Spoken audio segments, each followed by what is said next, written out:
Question number 51 में there is a doubt. एक बच्चा बोल रहा है मुझे, आगे आ जाओ, इधर जगह खाली है, इधर जगह खाली है अच्छा ठीक है।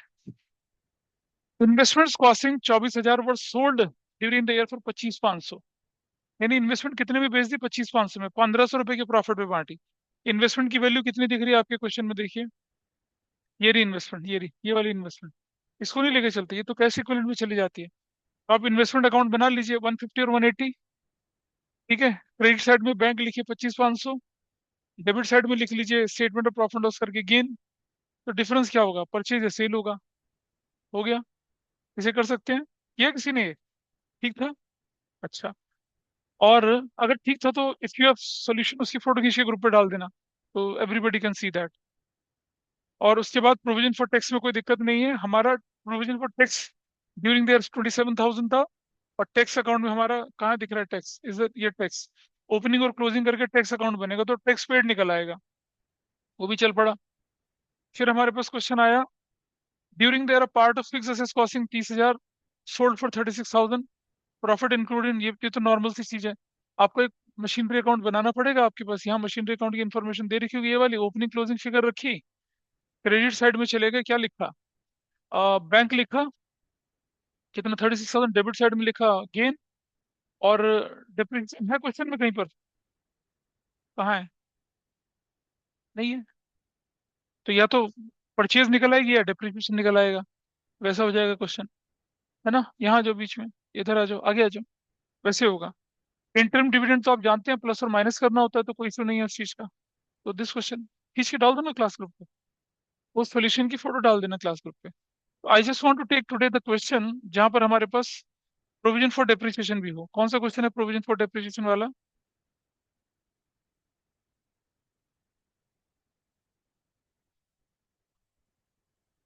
53 54 में होगा शायद वो। 55 में मिलना चाहिए। है क्या? नहीं है। नहीं है। कहाँ है क्वेश्चन ऐसा? कहीं नहीं है। नहीं है। तो इसे करें 55 को, मजा आएगा इसे करने में। है ना? खूब सारी एडजस्टमेंट्स है इसमें। 8 एडजस्टमेंट्स हैं। काफी सारे आइटम हैं। तो ले लेते हैं। Let's take this. 55 क्वेश्चन लेते हैं। तो बना लीजिए मेरे साथ साथ क्या, वही ऑपरेटिंग एक्टिविटी, वही इन्वेस्टिंग एक्टिविटी और वही financing activity. Provision for depreciation में कोई खास फर्क पड़ेगा नहीं। जितनी भी चीजें हम करते थे मशीनरी के साथ करते थे। ये आप एक बार देख लें अपनी बुक में कि कौन सा क्वेश्चन है जो प्रोविजन के साथ है। अगर प्रोविजन के साथ वाला क्वेश्चन अभी कर लेते तो फिर 55 में कंबाइन क्लास एक भी क्वेश्चन नहीं है। नहीं, ऐसा कैसे हो सकता है?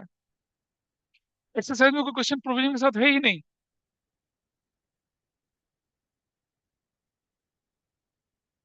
बिगिनिंग के जो क्वेश्चन थे आपके, किसी में भी नहीं है।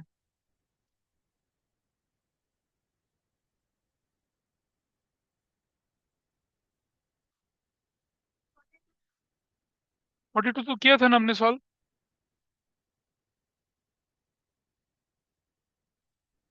नहीं तो चलो 55 करते हैं, फिर टाइम बचेगा तो 42 करेंगे।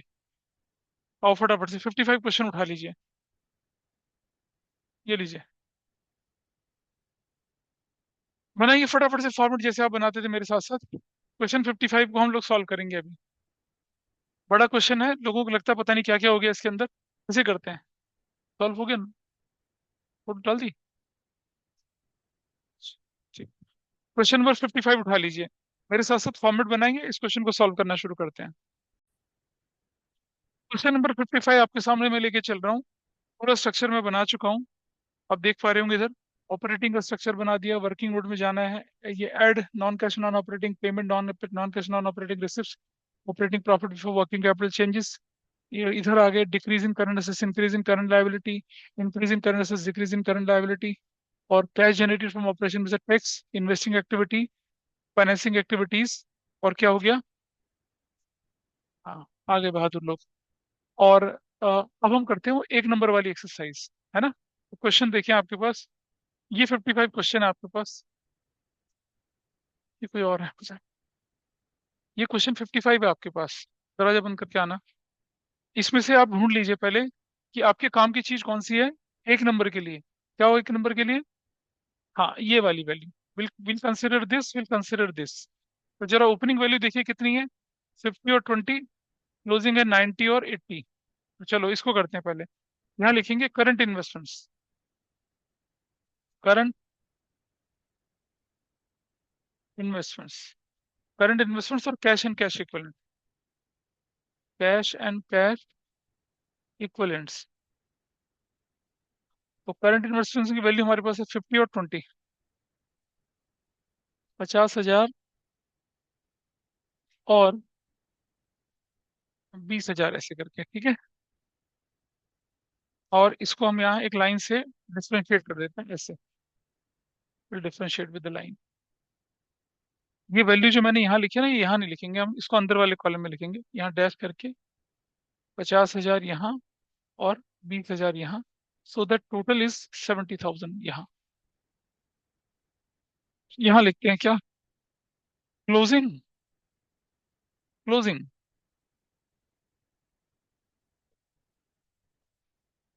Closing cash and cash equivalents.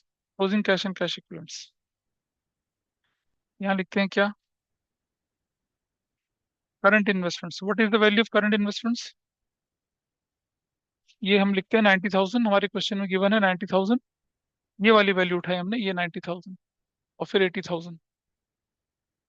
और कैश एंड कैश इक्विवेलेंट।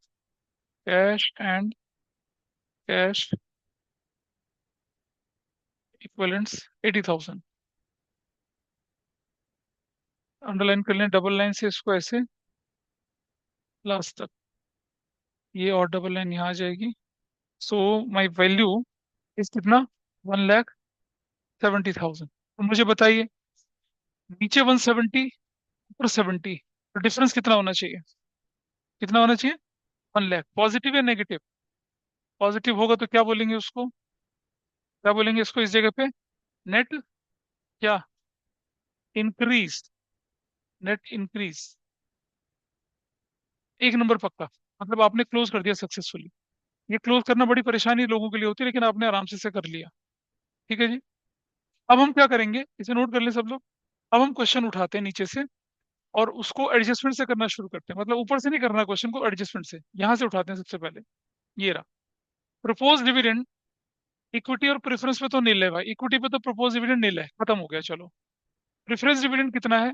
वो 10% और 10% है ना।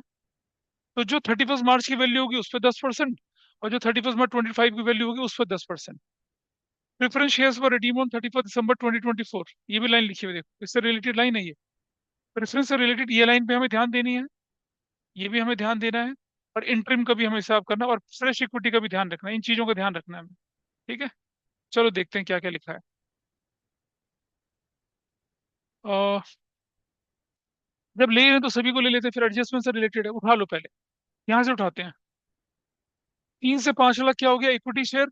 इक्विटी शेयर कितना हो गया? 3 से 5 lakh. Everybody okay? Equity share क्या हो गया? 3 से 5 लाख हो गया। कितने का इक्विटी शेयर इशू हुआ? 2 लाख का। आओ जरा फाइनेंसिंग में चलते हैं, पहले पहले एक एक करके हिसाब में निपटाएंगे। आइए फाइनेंसिंग में लिखते हैं प्लस। प्लस क्या करना है आपको? Issue of equity shares. कितने के हैं? 2 लाख के। 2 लाख का इक्विटी शेयर इशू हुआ, देखो। और क्वेश्चन में क्या बोला नीचे? Equity shares issued at a premium of 5%। Premium 5%। और कब? साल के आखिर में। साल का आखिर कौन सा है? 31 मार्च 2025। ये वाला। वो साल का आखिर है। तो हमने 2 लाख का शेयर इशू करा। 5% कितना होता है? 10,000। आओ जरा देखें। सिक्योरिटीज प्रीमियम में 10,000 दिख रहा है ना आपको? इंक्रीज दिख रही है? इंक्रीज कहीं नहीं जाएगी, इसका सेटलमेंट भी हो गया। तो कैसे करेंगे इधर? 2 lakh plus 10,000। What value you will write here? 2,10,000। ऐसे कर लिया। वो जो प्रीमियम था उसका भी हिसाब हो गया। इक्विटी शेयर की वैल्यू में जो इंक्रीज हो गया उसका भी हिसाब हो गया। सारी एक्टिविटी का हिसाब पूरा हो चला है। Everybody is okay with this? Online offline में बैठे लोगों को पता चला क्या किया हमने? 2 लाख रुपए इक्विटी शेयर का बड़ा जोड़ दिया। 10,000 का प्रीमियम बड़ा वो जोड़ दिया। तो रिजर्व सरप्लस में जो थी ना वैल्यू प्रीमियम वाली, वो यूज हो गई है। अब वो जब हम net profit before tax extraordinary वहां नहीं यूज होगा, वहां तो होगा भी नहीं ऐसे प्रीमियम यूज, उस जगह पे तो प्रीमियम आता ही नहीं है, वहां तो propose dividend, interim dividend, reserves, tax वगैरह आती हैं चीजें। तो ये पार्ट हमारा यहाँ से हो चला, ये वाला पार्ट। ठीक है, इसको नहीं टच करेंगे, आपको मना है इसे करने से बाद में करेंगे, जब बैरी आएगी तब करेंगे। इक्विटी शेयर को हमने टच कर दिया। प्रेफरेंस शेयर कितने के रिडीम हुए? 1 लाख रुपए के प्रेफरेंस शेयर कितने के रिडीम हुए? 1 लाख के। यहाँ चलते हैं नीचे थोड़ा सा माइनस करके, माइनस रिडम्पशन ऑफ कितने प्रेफरेंस शेयर हैं? 10%। 10% प्रेफरेंस शेयर्स, 10% प्रेफरेंस शेयर्स, इनका रिडम्पशन कर दिया। और ये वैल्यू कितनी है आपकी? और उस पर देखो नोट्स लिखा है कुछ क्या, कि preference shares redeemed on 31 December 24। Preference share पे कोई प्रीमियम वगैरह तो नहीं है ना? नहीं है, कोई दिक्कत नहीं है। तो हम क्या करेंगे, इससे 2 लाख रुपए का रिडम्पशन हुआ है शायद ये, 1 लाख का प्रेफरेंस शेयर्स, नहीं, कहाँ चला गया ये प्रेफरेंस शेयर्स? ये रहा प्रेफरेंस शेयर्स, ये रहा। और 1 लाख रुपए का नेगेटिव वैल्यू डाल देंगे इस तरफ, यहाँ 1 लाख रुपए का ऐसे नेगेटिव, इस तरह से डाल के हमने इसे बराबर कर दिया। प्रेफरेंस शेयर का हिसाब भी पूरा हो चला। अब हमने प्रेफरेंस शेयर का हिसाब वहां ऊपर कर लिया, और अब जरा एक प्रेफरेंस के डिविडेंड का हिसाब कर लेते हैं पूरा। 10% वो है, 10% वो है। 31 मार्च 24 को वैल्यू कितनी थी देखो जरा प्रेफरेंस शेयर्स की? 3 लाख थी। और 31 मार्च 25 को वैल्यू कितनी है? 2 लाख। ये हमसे कह रहा है कि preference shares were redeemed on 31 December 24, यानी कि ये जो 3 लाख से 2 लाख हो रहा है, ये कौन सी डेट को हो रहा है? 31 दिसंबर को हो रहा है। और डिविडेंड हम कब पे कर रहे हैं प्रेफरेंस पे? देखिए जरा, ये रहा प्रेफरेंस डिविडेंड। प्रेफरेंस डिविडेंड की डेट कौन सी है? 31 मार्च है। 31 मार्च को जो वैल्यू है उस पर 10% देंगे। और मैंने कहा था टाइम पीरियड कंसिडर होता नहीं है, डिविडेंड की कैलकुलेशन में टाइम पीरियड कंसिडर नहीं होता, इंटरेस्ट की कैलकुलेशन में टाइम पीरियड कंसिडर होता है। तो कुछ बच्चे क्या करते हैं पता है, कि 31 मार्च से लेकर और 31 दिसंबर तक का अलग डिविडेंड निकालते हैं। नहीं करना है ऐसा कुछ भी, आपको उस वैल्यू का कंसिडरेशन नहीं लेके चलना है। कौन सा लेके चलना है आपको? जो वैल्यू गिवन है आपके पास। क्या वैल्यू गिवन है साल के आखिर में? 2 लाख। 2 लाख का कितना परसेंट बोले? 10%। 2 लाख का 10% कितना लेके चलना है? हम्म इस जगह पे मैं जो लेके चलूंगा तो कितना हो जाएगा? 20,000। इस जगह पे लेके चलूंगा तो कितना हो जाएगा? 30,000। ये तो बात क्लियर है। अब जो ये वाली वैल्यू तो यूजलेस है। क्यों यूजलेस है? ये तो करंट ईयर का प्रोविजन, करंट ईयर का क्या प्रपोज डिविडेंड है। करंट ईयर का जो प्रपोज डिविडेंड होता है भाई, उसका हम क्या करते हैं? वो तो कंटीजेंट लायबिलिटी बन जाती है। तो कौन सा काम आएगा? वो वाला 30,000, उसे मानेंगे हम क्या? Propose dividend. कौन सा वाला? प्रेफरेंस शेयर्स का। उसे प्लस करना, उसे माइनस करना। तो हमने एक और चीज अभी ध्यान देनी थी इस जगह पे। ये हम वर्किंग नोट बनाते हैं यहाँ पर, और यहाँ लिखते हैं क्या? कैलकुलेशन ऑफ, ये तुम हेडिंग वेडिंग मत डालना, क्योंकि वो एग्जाम में हेडिंग डालोगे तो टाइम लगेगा। सीधा लिख दो यहाँ पर अभी क्या, सीधा इस जगह पे लिख देना क्या? Net profit before, sorry, net profit as per, net profit as per statement of profit and loss, हमें पता नहीं है, plus proposed dividend preference shares. कौन सा वाला? प्रीवियस ईयर वाला, प्रीवियस ईयर का। वो वैल्यू कितनी थी? वो वैल्यू 30,000 थी। यहाँ जुड़, वो वैल्यू 30,000 थी, और वो वैल्यू यहाँ जुड़ गई। कहाँ से माइनस होगी? फाइनेंसिंग से माइनस होगी। माइनस क्या? प्रपोज्ड, प्रपोज्ड डिविडेंड इस पर, प्रेफरेंस शेयर्स पर। कौन से वाला? प्रीवियस ईयर का। कितना? 30,000। ऐसे करके जाएगा ये। यहाँ तक ठीक है? तो हमने ये वाला पार्ट पूरा कर लिया। देखो हमने ये पूरा कर लिया, हमने ये वाला पार्ट पूरा कर लिया, हमने फ्रेश इक्विटी वाला पार्ट पूरा कर लिया। वो इंटरम डिविडेंड है 15% ऑन इक्विटी शेयर्स। अब इक्विटी पे हमने इंटरम डिविडेंड देना है, तो प्रेफरेंस पे भी देंगे इंटरम डिविडेंड? देंगे? नहीं देंगे। प्रेफरेंस पे तो एक ही डिविडेंड जाएगा, वो हम दे चुके हैं। इक्विटी पे कितना देना है अपना? 15%। और कौन सी? Fresh equity, preference, interim dividend 15% was paid on equity on 31 December 24। अब मुझे बताइए, नए शेयर या डिवेंचर जो थे कौन सी डेट को इशू हुए थे? देखो जरा, फ्रेश इक्विटी शेयर कब इशू हुए थे? 31 मार्च को, है ना? 31 मार्च को। तो जो डिविडेंड डिविडेंड दिया जाना वो, और तुमसे बोला गया कि डिविडेंड कौन से 31 दिसंबर को। तो 31 दिसंबर तक आपके पास कितने शेयर थे? इक्विटी शेयर कितने थे? 3 लाख थे या 5 लाख थे? 31 दिसंबर तक 3 लाख थे। हमने बोला कि हमने जो नए शेयर इशू करें वो कब इशू करें? 31 दिसंबर 24 को। नहीं, नए शेयर हमने इशू करे 31 मार्च को, और डिविडेंड दे रहे हैं 24 को। तो या 31 मार्च से 31 मार्च की तरफ मैं जब चलना शुरू करूंगा, पहले 31 मार्च आएगी या 31 दिसंबर आएगी? 31 दिसंबर को हम डिविडेंड दे रहे हैं। तो 31 दिसंबर तक मेरे पास शेयर कितने थे? 3 लाख थे या 5 लाख थे? बता दो। 3 लाख थे। तो जो मैंने कहा ना, जो हमारे पास होल्डिंग होती है उसी पे देंगे हम लोग। 3 लाख का कितना परसेंट? 15%। 3 लाख का 15 से कितना होता है? 45। तो 45 का हिसाब किताब करेंगे इधर, प्लस इधर minus interim dividend on equity shares. कितना?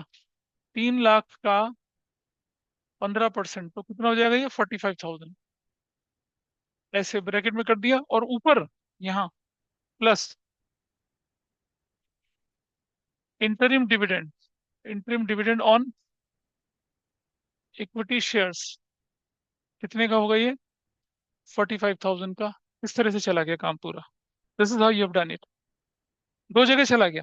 ऊपर प्रपोज और इंटरिम डिविडेंड ऊपर भी तो आते हैं, और फाइनेंसिंग से भी माइनस होते हैं, तो हो गया ये काम, खत्म हो गया। तो मेरा काम क्या खत्म हो गया? ये वाला पार्ट, एडजस्टमेंट्स का, ये इंटरिम डिविडेंड वाला पार्ट भी खत्म हो गया। पहला 6, 7, 8 हमने सब खत्म कर लिए। मशीन की बुक वैल्यू 90,000। मशीन पर डिप्रिसिएशन। हमें कौन से अकाउंट पे चलना चाहिए अब? Machinery account. मशीनरी अकाउंट के लिए हमारे पास क्या इन्फॉर्मेशन गिवन है, देखें जरा। ये रहा यार, ये पापा पापा दे रखे हैं हमारे पास, property plant machine, property plant, ये सब पापा जी हमारे पास दे रखे हैं, पापा जी को पकड़ते हैं। ओपनिंग वैल्यू 6 और 7 लाख। बनाइए एक फटाफट से अकाउंट, कौन सा वाला? इधर नहीं, अगले पेज पे बनाता हूँ मैं। क्या बना रहे हैं इधर हम? कौन सा अकाउंट बना रहे हैं? मशीनरी अकाउंट बना लीजिए जल्दी से, साथ साथ। प्रोविजन होता तो और ज्यादा अच्छा आता, लेकिन कोई बात नहीं। आपके एग्जाम में प्रोविजन ही आना है, देख लेना। उसे हैंडल करना आना चाहिए। मैंने कुछ क्वेश्चंस आपको कहा था कि आप से करना सॉल्व, लेकिन नहीं किया किसी ने, तो उसका नुकसान झेलना पड़ेगा आपको। मशीनरी अकाउंट,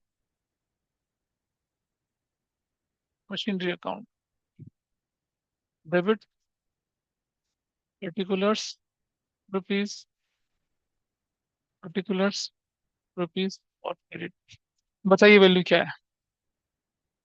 प्रॉपर्टी प्लांट 6 और 7, तो हम लिखेंगे बैलेंस बीडी 6 लाख और 7 लाख का बैलेंस सीडी। ऐसे करके लिख दिया। सेम क्या होता है? सेम सेम क्या होता है?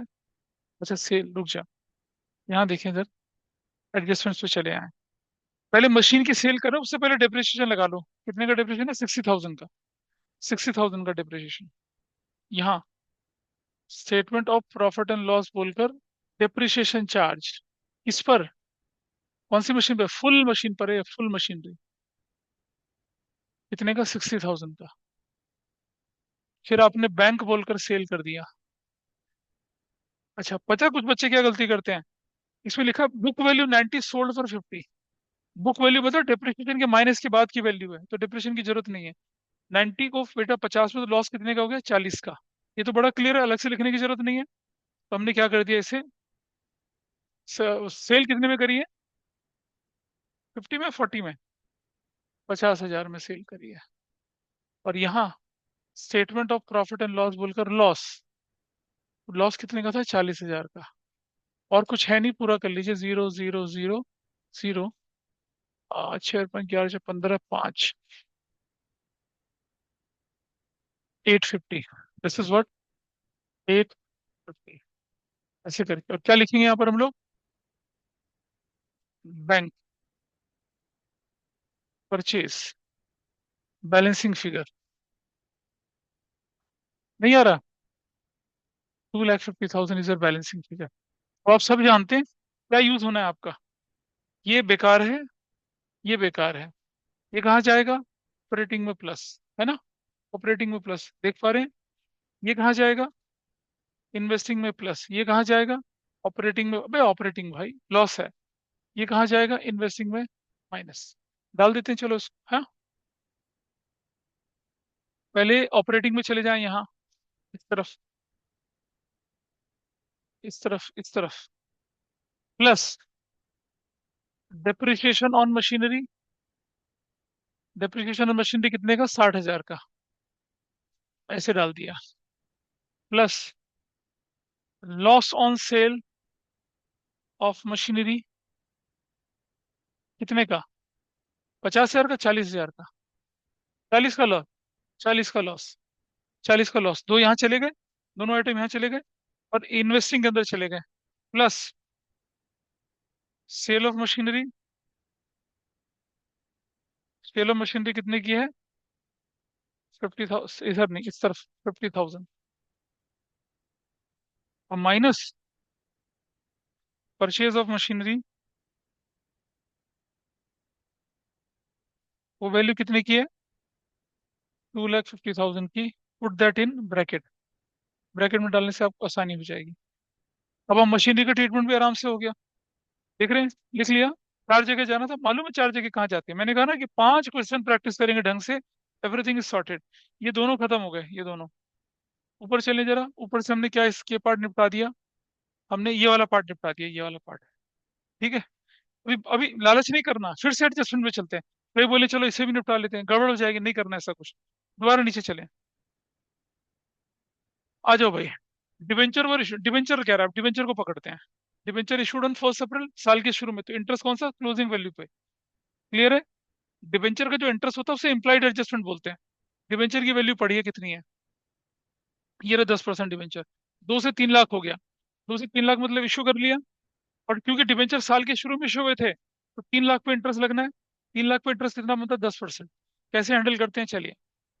पहले लेके चलते हैं इस जगह पे, इस जगह पे plus interest on 10% debenture, 3 lakh का 10%, कितना हो जाएगा? 30,000। इंटरेस्ट ऑन डिबेंचर यहाँ सेटल हो गया इस जगह पे, non cash non operating payment पे, क्योंकि क्या है? फाइनेंसिंग का आउटफ्लो है, ऑपरेटिंग नहीं था। यहाँ डाल दिया ऑपरेटिंग में। और उसके बाद फाइनेंसिंग में चलते हैं इधर। कहाँ है फाइनेंसिंग? इधर। Plus issue of, issue of 10% debenture, कितना है वो? 1 लाख, है ना? इशू तो 1 ही लाख का हुआ है, इशू 1 लाख है। और माइनस इंटरेस्ट ऑन 10% डिबेंचर, कितना? इंटरेस्ट ऑन डिबेंचर कितना निकलेगा? द वैल्यू इज 3 लाख का 10%।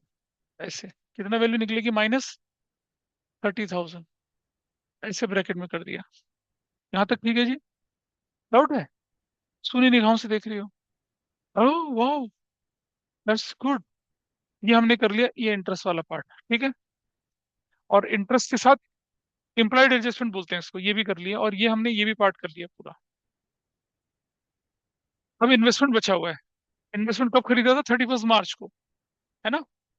तो चलो इन्वेस्टमेंट को पकड़ते हैं। आप बोलेंगे स्कैटर्ड, हम स्कैटर्ड नहीं चल रहे हैं, बिल्कुल ठीक चल रहे हैं। ये इन्वेस्टमेंट, नॉन करंट इन्वेस्टमेंट 10% है।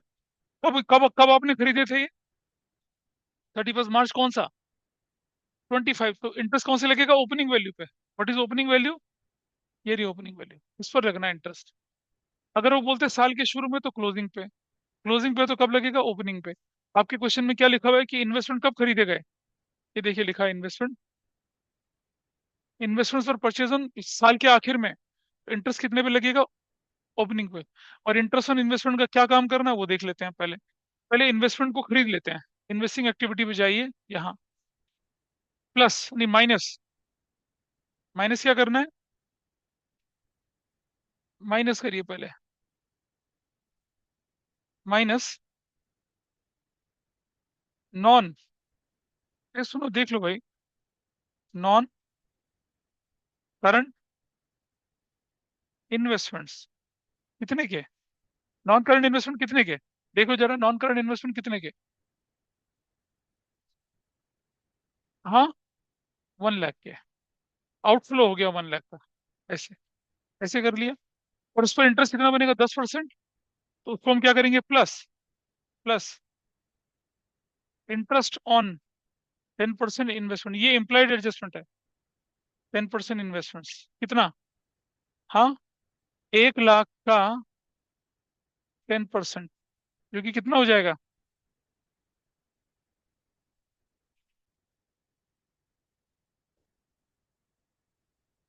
ऊपर 50,000 था और ये कितना है, 10,000।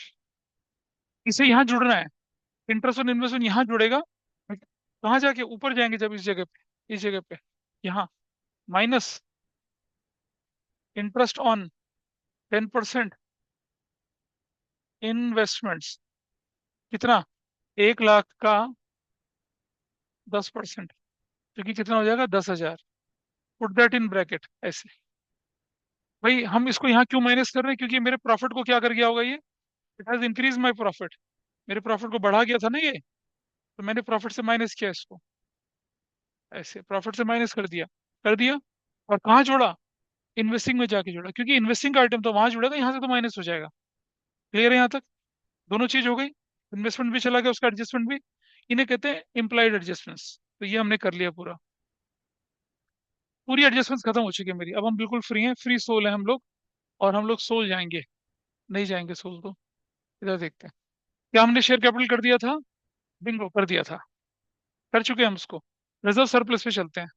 रिजर्व सरप्लस में क्या छूटा था हमारा, सरप्लस छूटा था कितने का, 2 से 4 लाख का। क्या करना है, 2 से 4 लाख वाले सरप्लस का यहाँ चले आते हैं, इस जगह पे, यहाँ 2 से 4 लाख, 4 लाख माइनस 2 लाख।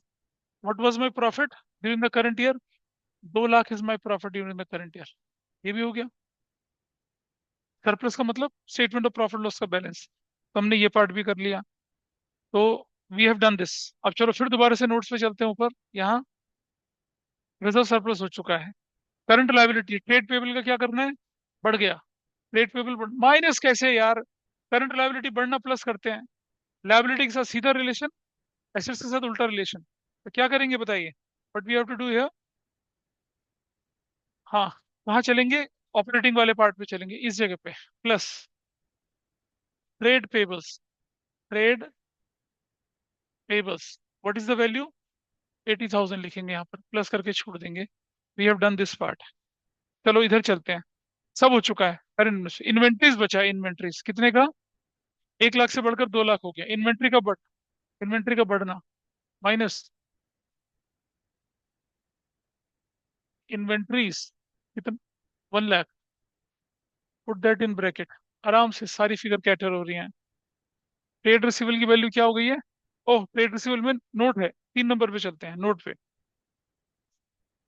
आओ जी, अब आप देखो, याद है क्या डेटर और प्रोविजन का ट्रीटमेंट, क्या करेंगे डेटर और प्रोविजन का ट्रीटमेंट को, क्या करेंगे देखिए। डेटर का ट्रीटमेंट कैसे करना है, डेटर 2 से 3 हो रहा है ना। तो क्या करना है, डेटर का इंक्रीज, डेटर का इंक्रीज क्या होगा पता है, माइनस डेटर्स, क्या हो जाएंगे माइनस, कितने से, 1 लाख से। और प्रोविजन का जो इंक्रीज है वो 10,000 का बढ़ रहा है ना प्रोविजन। इसे क्या मानेंगे हम लोग, non cash non operating payment, minus थोड़े करेंगे। Non cash non operating payment है, बढ़ रहा है ये। तो कहाँ जाएंगे, इधर ऑपरेटिंग के अंदर, इस तरफ, यहाँ, इस जगह पे, plus provision for doubtful debts, कितने का, 10,000 का, ऐसे। अगर ये कहता है कि प्रोविजन और ऑल गुड्स, तो एक्स्ट्रा ऑर्डनरी की तरह क्या करते हैं, ऊपर प्लस करते हैं और नीचे माइनस। हाँ, ऐसे ही करते हैं, नलीफाई कर देते हैं उसके इफेक्ट। अब हमारा ये पार्ट पूरा हो गया। तो हमने किसको खत्म कर दिया, डेटर का चक्कर समझ में आ गया, बोलो डेटर समझ में आया नहीं आया। तो अब हमारे पास क्वेश्चन में क्या था ये, एवरीथिंग वी हैव डन। और current investment, current cash and cash equivalent तो हम पहले ही कर चुके हैं। पूरा क्वेश्चन खाली हो चुका है, देखो पूरा क्वेश्चन, एवरीथिंग इज डन। ये आपकी किताब का सबसे बड़ा क्वेश्चन था। जानबूझ के मैंने क्वेश्चन उठाया ताकि आपको पता चले कि भाई हाँ, अब आप किसी पोजीशन में है, काम करने की पोजीशन में है। ठीक है, तो सबसे पहले किससे क्लोज करते हैं, उधर वाले से क्लोज करते हैं, इस जगह पे जो है प्रोविजन कहाँ ऐड होता है, कहाँ, प्रोविजन फॉर टैक्स होता है यहाँ ऐड, है ना। फिर कहते हैं थोड़ा थोड़ा पढ़ लिया करो, है ना, नोट्स भी हैं, सब कुछ भी है। किसने बताया? कहाँ देखा तुमने, बताओ। अपनी बुक खोल के देखो जरा, नोट्स खोल के देखिए जरा, देख लो, अगर कहीं दिखता हो तो मुझे बता देना। स्कूल में कराया क्या ऐसा? फिर कितने आइटम ऐसे होते हैं जो करंट लायबिलिटी के होते हैं? जैसे मान लो cash credit overdraft current liability में दिखेगा लेकिन जाएगा फाइनेंसिंग में। Provision for tax current liability में दिखेगा लेकिन जाएगा अपने हिसाब से। प्रोविजन फॉर डाउटफुल डेट भी क्या होगा, करंट लायबिलिटी में जाएगा अपने हिसाब से। करंट इन्वेस्टमेंट करंट असेट्स में होते हैं लेकिन जाता अपने हिसाब से है। इन्हीं चीजों को तो ध्यान रखना है, यही चीजें गलत होती हैं। तो ये सब हो गया आपका। What is this total here? कितना टोटल बना है? 2,75,000। क्या बोलेंगे इसको? इसको नाम देंगे क्या? Net profit before tax and extra ordinary items. ऐसे करके ऊपर चले जाएंगे, उधर उधर इस जगह पे। Net profit before tax extra ordinary item कितना था, क्या थी वैल्यू? हाँ, 2,75,000 ऐसे लिख दिया इसको। इसका टोटल करिए कितना, कि 5, 6, 10, 13, 1,40,000 ऐसे लिख दिया। और इसके बाद यहाँ ये कितना, 10,000 यहाँ से माइनस कर दिया वैल्यू। तो what value I will get here? 4 lakh, 4,05,000। चलो देखें जरा, 4,05,000 इज योर वैल्यू। ऐसे करके ठीक है। अगले पेज पे चलते हैं। What total we have here 80,000। What total we have here 2 lakh ना नेगेटिव में। ऐसे उसको अंडरलाइन करके यहाँ कैश जनरेटेड फ्रॉम ऑपरेशंस निकलेगा कितने का? पहले कितना था? पहले था आपके पास 4,5। 4,5 में 80 जोड़ूंगा तो 2,85,000 आपका पॉजिटिव आया ना। ऐसे। What is tax? टैक्स है क्वेश्चन में? नील है, नील है टैक्स।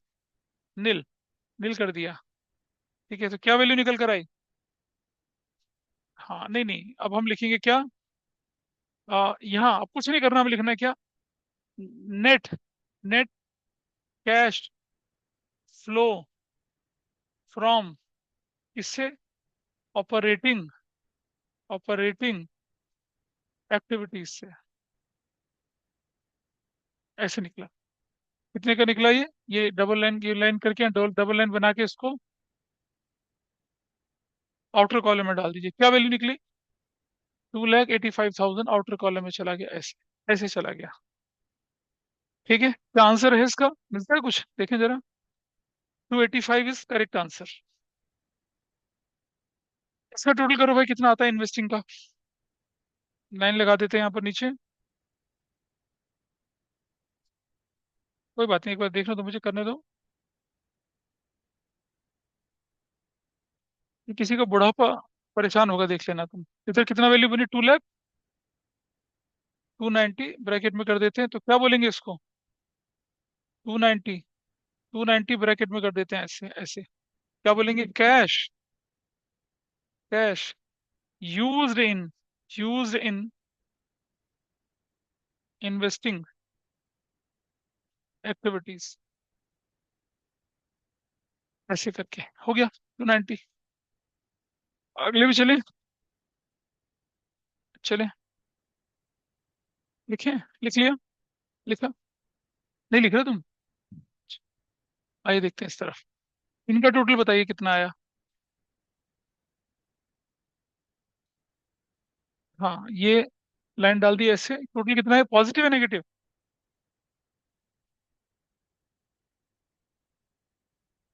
हाँ, कितना बोला? 1,05,000, 1,05,000। क्या बोलेंगे उसको, पॉजिटिव है नेगेटिव? है net cash flow, net cash flow from, कहाँ से? Financing, financing activities. ऐसे करके। अबे यार, सेट लाइन नहीं हटाते, चल ठीक है, ऐसे कर दिया। ये तो कुछ ज्यादा नीचे चला गया।